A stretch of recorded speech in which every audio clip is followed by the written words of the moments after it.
Marami nga po mga idol na mga fans ang nag-i-expect na makakapag-compete ng mas maayos sa Golden State Warriors next season sa championship. Inaasahan na gagawa sila ng ilang mga pagbabago para mapalakas ang kanilang lineup. Pero ayon sa pinakahuling inilabas na balita, wala pa rin naman nga pong kasiguraduhan kung makakaangat agad ito ang team na ito sa Western Conference since malaki ang posibilidad na maging out for the rest of regular season ang kanilang star player na si Jimmy Butler. Nagtamo pa lang naman ito ng ACL injury kung saan kakailanganin niya na makarecover ng at least isang taon bago siya makapaglaro muli. Kaya inaasahan talagang siyang hindi makakapaglaro sa umpisa ng season kapag maaga nga silang bumagsak sa standings at nawala ng pag-asa na hindi makapasok sa playoffs. Posible nga pong ituloy ng Golden State Warriors ang posibilidad na maging out for the regular season na ito katulad na lamang ng ginawa ng Dallas Mavericks noon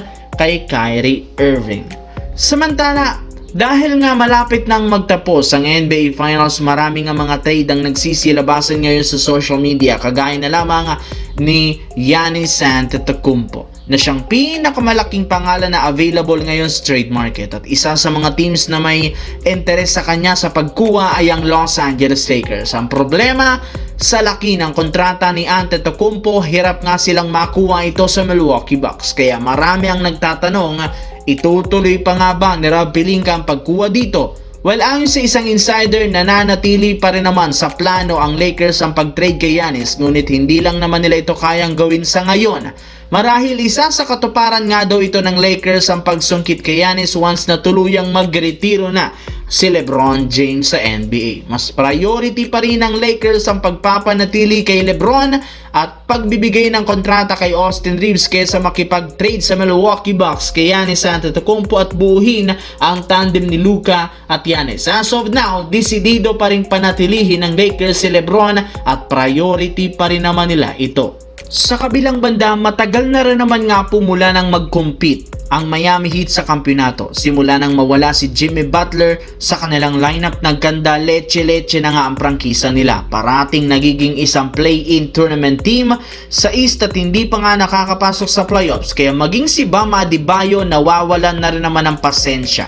Dahil dito mismong si Bam na ang personal na nakipag-usap sa front office ng Miami matapos nitong sabihin na kailangan na nga pong magkaroon ng pagbabago sa kasalukuyang lineup ngayong off-season na mismo. Kaya mukhang eto ang dahilan bakit sunod-sunod ang pagsilabasan ng balita patungkol sa paggawa ng Miami Heat ng malakihang trade.